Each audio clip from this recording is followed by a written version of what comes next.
बहुत साल पहले की बात है। लालगढ़ में एक बहुत बड़ा जंगल था। उस जंगल में एक हिरन रहता था। वो हिरन बहुत ही निडर था और दौड़ने में भी बहुत तेज था।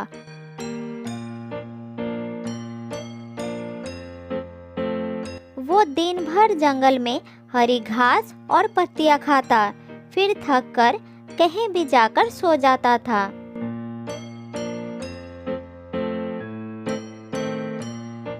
ऐसे ही एक दिन की बात है। हिरन जंगल में घास खा रहा था। तभी वहां से एक बूढ़ा भेड़िया गुजरता है और हिरन को देखकर उसके जीभ में पानी आ जाता है। फिर झाड़ियों के पीछे छुपकर मौके का इंतजार करता है।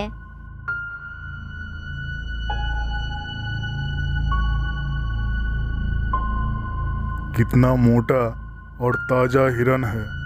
अगर मैं इसका शिकार कर लूँ तो कम से कम 4 दिनों तक इसका दावत उड़ा सकता हूँ। फिर भेड़िया धीरे धीरे झाड़ियों से निकलकर हिरन के पीछे आ जाता है, लेकिन हिरन उसे देख लेता है और तुरंत पीछे मुड़कर अपनी सींग से मारकर उसे नीचे गिरा देता है।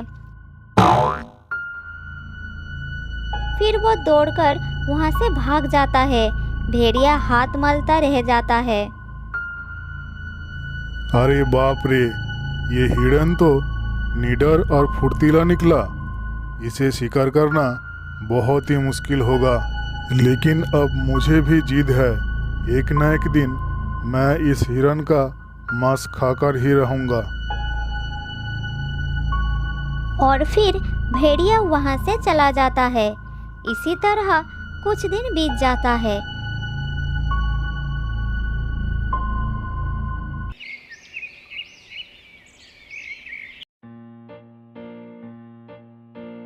एक दिन कहीं से एक बकरा उस इलाके में आ जाता है और वो घास खाने लगता है। तभी वहां पर हिरन भी आ जाता है और बकरे से कहता है,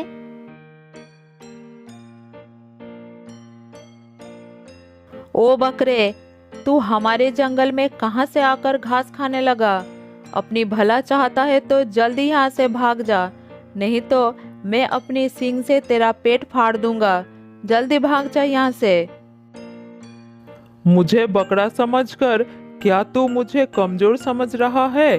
तू मुझे डराएगा और मैं तेरी बात सुनकर यहाँ से चला जाऊंगा। जो कर सकता है कर ले, मैं यहाँ से नहीं जाऊंगा। फिर हिरन और बकरे में लड़ाई शुरू हो जाती है। दोनों अपनी अपनी सींग से एक दूसरे पर वार करने लगते हैं।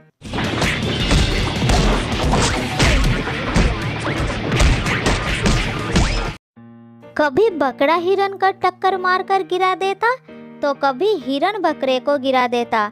दोनों में भयानक लड़ाई चलने लगा। तभी वहां एक बंदर और एक कुत्ता आ जाते हैं।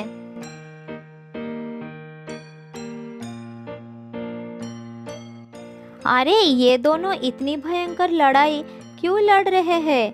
कोई इन दोनों को रोकता क्यों नहीं?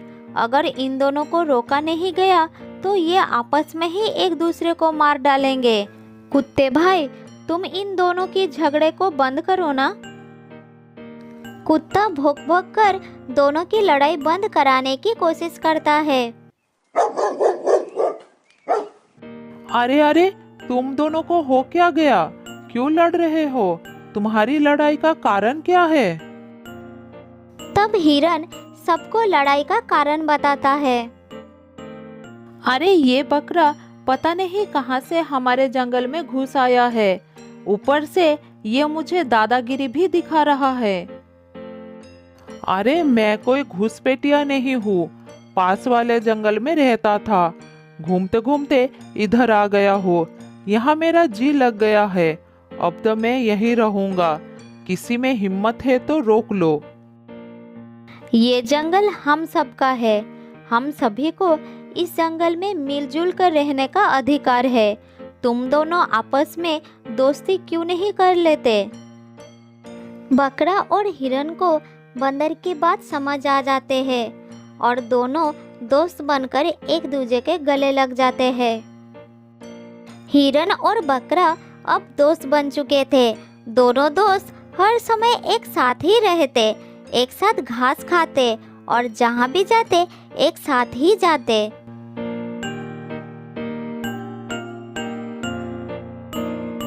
एक दिन की बात है, हिरन एक पेड़ के नीचे खड़ा होकर इधर उधर देख रहा था। तभी वहाँ पर बूढ़ा भेड़िया आ जाता है।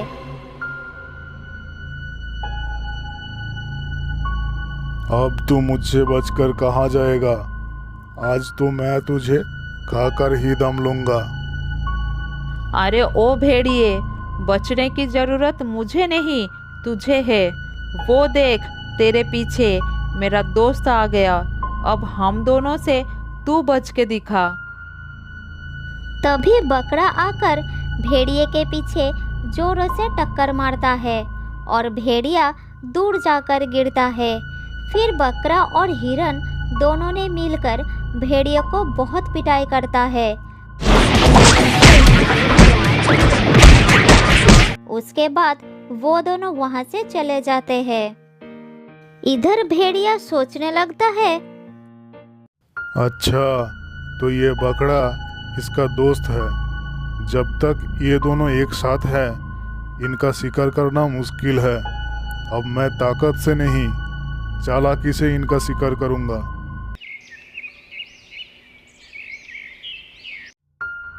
इस तरह कुछ दिन चला जाता है। एक दिन भेड़िया बकरे को अकेला देखकर उसके पास आता है। तब बकरा उसे कहता है, क्यों रे, उस दिन की मार से तेरा जी नहीं भरा क्या? फिर मार खाने चला आया?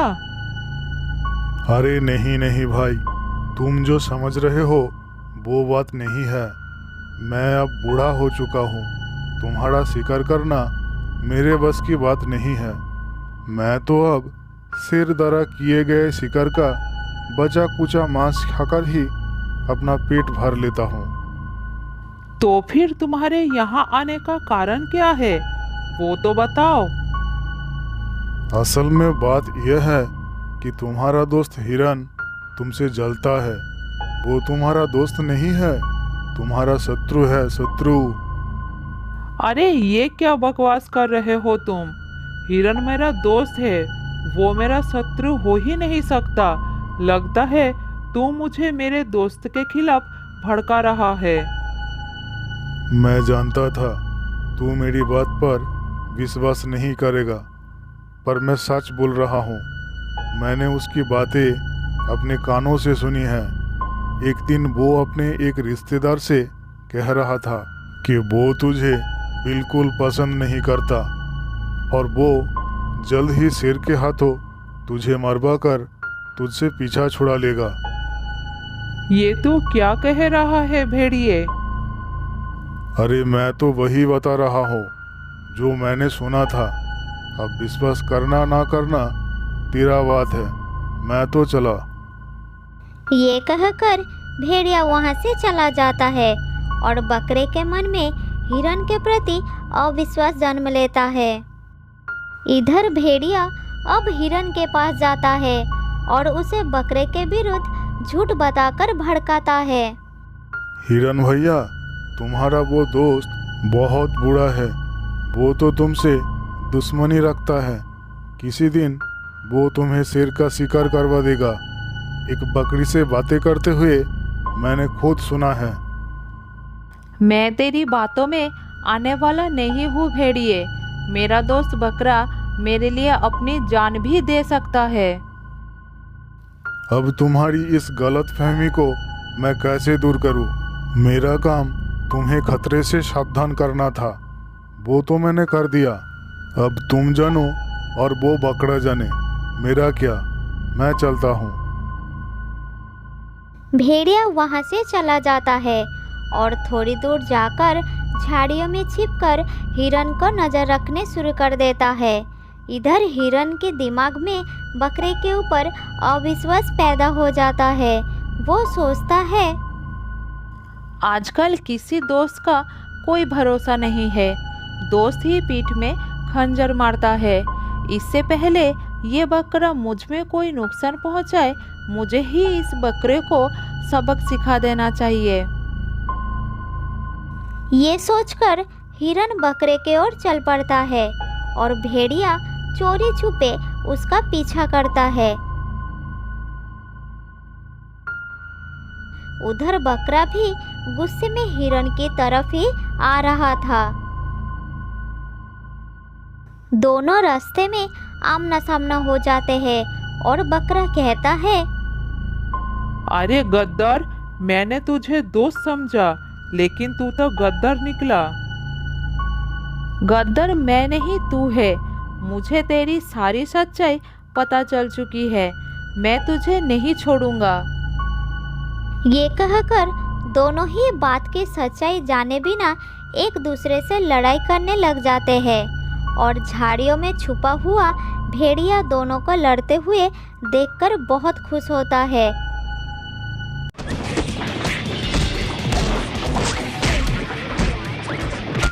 दोनों की भयानक लड़ाई कई घंटों तक चलती है और अंत में दोनों गिरकर मर जाते हैं। उधर भेड़िया झाड़ियों से निकलकर दोनों के लाशों के पास जाता है और अपनी मक्कारी पर खुश होकर कहता है, अरे मूर्खो, मेरी राजनीति के चक्कर में फंसकर आखिरकार तुम दोनों ने एक दूसरे की जान ले ही ली और मेरा बिना शिकार किए ही 2 हफ्तों का खाने की इंतजाम हो गया। तो दोस्तों, इस कहानी से हमें यही सीख मिलती है कि हमें किसी के कहने और सुनी सुनाई बातों में आकर अपने मित्रों को बुरा नहीं समझ लेना चाहिए और खूब सोच विचार करने के बाद ही कोई फैसला करना चाहिए। बहुत दिनों पहले की बात है। जंगल में मोती नाम का एक कौवा अपने बच्चे के साथ घर बनाकर बड़ी आराम से जिंदगी बिता रही थी। कुछ दिन पहले उसके पति को एक बाज ने मार दिया था। मोती के बच्चे का नाम था राजू। वो बहुत जिद्दी था। वो सुबह से ही मीठा फल खाने की जिद कर रहा था। इसीलिए मोती अपनी सहेली तोते के साथ मिलकर मीठा फल ढूंढ रही थी, मगर अभी तक उसे पूरे जंगल में मीठा फल नहीं मिली थी। फिर वो थक कर एक पेड़ के डाली पर बैठ जाती है। मोती बहन, चलो घर चलते हैं, शाम होने वाली है। अंधेरा हो गया तो हम रास्ता ढूंढकर घर नहीं जा पाएंगे। लेकिन तोता बहन, मेरा बेटा तो आज सूखा दाना बिल्कुल नहीं खाएगा। वो कल से ही मीठा फल खाने की जिद कर रहा है। अब मैं मीठा फल कहाँ से लाऊं? मोती बहन, अब तो मीठा फल का मौसम नहीं है। तुम अपने बेटे को समझाओ कि हर फल मौसम का होता है। ऐसी खाने पीने की वस्तु पर जिद करना ठीक नहीं है। जब जो खाना मिलेगा उसे ही हमें खाना चाहिए। तोता बहन, मेरा बच्चा पहले कभी ऐसा नहीं था। अपने पिता के मृत्यु के बाद ही वो जिद्दी हो गया है। क्या करूं मैं? ये सब बात करते करते वो दोनों वही सूखा दाना लेकर शाम होने से पहले ही घर पहुंच जाते हैं।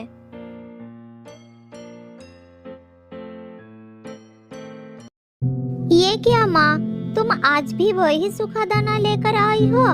मैं तो ये सूखा दाना बिल्कुल नहीं खाऊंगा। मैं तो मीठा फल ही खाऊंगा। बेटा, पूरे जंगल में मुझे कहीं पर भी मीठा फल नहीं मिला। जो मिला है वही खा लो बेटा। जिद मत करो। तुम नहीं खाओगे तो मुझे बहुत कष्ट होगा। मैं नहीं खाऊंगा। मैं बिल्कुल नहीं खाऊंगा। मैं तो मीठा फल ही खाऊंगा। अगर तुम मेरे लिए मीठे फल नहीं लाओगे तो मैं बिना खाए ही सो जाऊंगा। ये कहकर रोते रोते मोती का बच्चा राजू भूखा ही सो जाता है। राजू अपनी माँ को बहुत तंग करता था। वो कोई भी चीज खुशी से नहीं खाता था। हर रोज वो कुछ न कुछ नई चीज खाने का जिद करता था। मोती अपने बेटे की इस हरकत पर बहुत परेशान थी।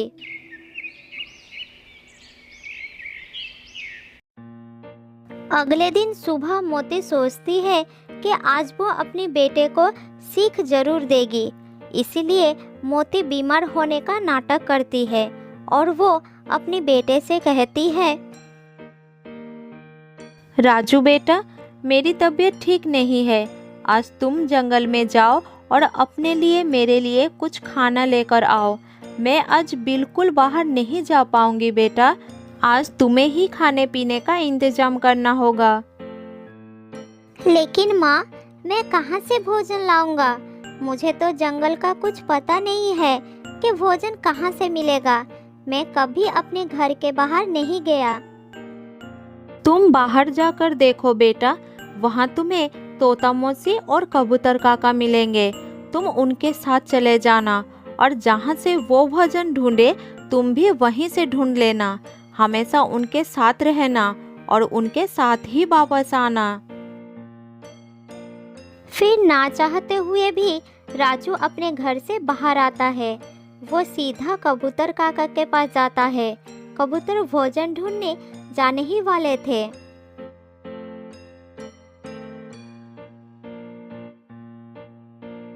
काका, आज मेरी माँ बीमार है।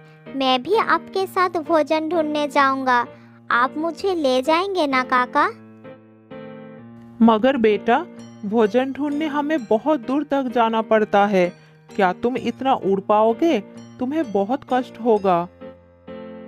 मैं उड़ पाऊंगा काका, मुझे कोई कष्ट नहीं होगा। मुझे आपके साथ जाना ही होगा। इतना कहकर कबूतर काका राजू को लेकर भोजन लेने निकल जाते हैं। रास्ते में उन्हें तोता से भी मुलाकात हो जाती है। फिर वो सब मिलकर पहाड़ों की तरफ निकल जाते हैं। एक जगह कुछ अनाज के दाने देखकर वो उधर जाते हैं। राजू के लिए ये सब कुछ नया था। राजू जब वो दाने देखकर खाने के लिए जाता है तब कबूतर उसे रोक देता है। रुको रुको राजू, रुको। वहाँ किसी शिकारी ने जाल बिछा के रखा है। अगर हम ये दाने खाएंगे तो हम शिकारी के जाल में फंस जाएंगे और शिकारी हमें पकड़कर पिंजरे में बंद कर देंगे। फिर वो सब वहाँ से उड़ जाते हैं। राजू बहुत थक गया था, लेकिन वो क्या करता? उसे दूसरे पक्षियों के साथ उड़ना पड़ता है। उड़ते उड़ते वो सब एक चावल के खेत में पहुँच जाते हैं। यहाँ बहुत सारा भोजन है, जी भर कर खाएंगे और घर भी ले जाएंगे। तुम सब जल्दी से कुछ दाना खा लो, फिर जो बचेगा उसे घर ले जाएंगे। लेकिन मौसी, मुझे तो मीठा फल खाना है, वो कहाँ से मिलेगा? बेटा, सूखे का मौसम चल रहा है। ऐसे मौसम में सूखा दाना मिल जाए तो बहुत है, और तुम मीठा फल ढूंढ रहे हो। बात करते करते वो सब एक भी चावल का दाना नहीं खाए थे। तब खेत का किसान बंदूक लेकर आ जाता है। वो आते ही जोरों से आवाज करता है, भागो भागो, किसान आ गया, जल्दी भागो, नहीं तो वो बंदूक चला देगा, मार देगा हमें, जल्दी भागो। राजू ये सब नहीं जानता था। वो समझ नहीं पाया कि ये सब क्या हो रहा है, मगर वो दूसरी पक्षियों को उड़ता देखकर उनके साथ ही वहां से भाग जाता है।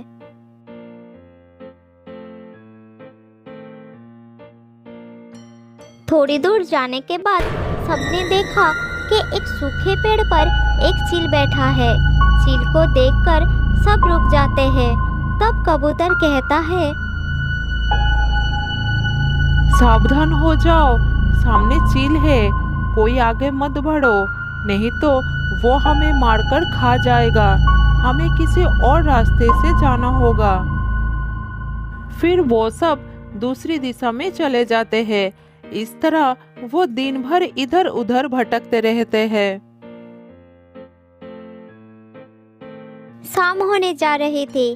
फिर एक नदी के किनारे कुछ अनाज के दाने मिल जाते हैं। सब पक्षी अपना अपना दाना उठा लेते हैं। राजू भी अपने मुंह में 2 दाने उठा लेता है और वो सब घर के तरफ उड़ चलते हैं। आज राजू को एहसास हो रहा था कि भोजन ढूंढना कितना मुश्किल काम है और वो घर बैठकर अपने माँ को कैसे तंग करता है।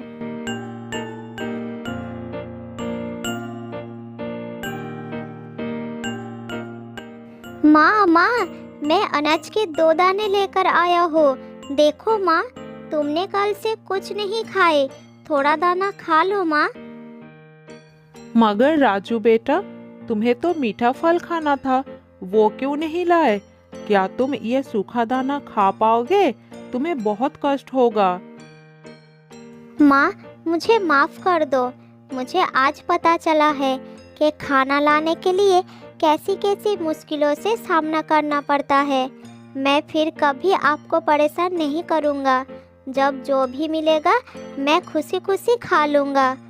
अब थोड़ा खा लो माँ, मुझे बहुत आनंद होगा। फिर माँ बेटा दोनों ने मिलकर एक एक दाना खा लेते हैं। माँ, आज तो सूखा दाना भी मीठे फल जैसा लग रहा है। मैं सब समझ गया माँ। बेटा, क्योंकि आज ये सूखा दाना मेरा बेटा मेहनत करके ढूंढ कर लाया है, इसीलिए ये सूखा दाना भी मीठे फल जैसा लग रहा है। सब कहते हैं ना, मेहनत का फल बहुत मीठा होता है।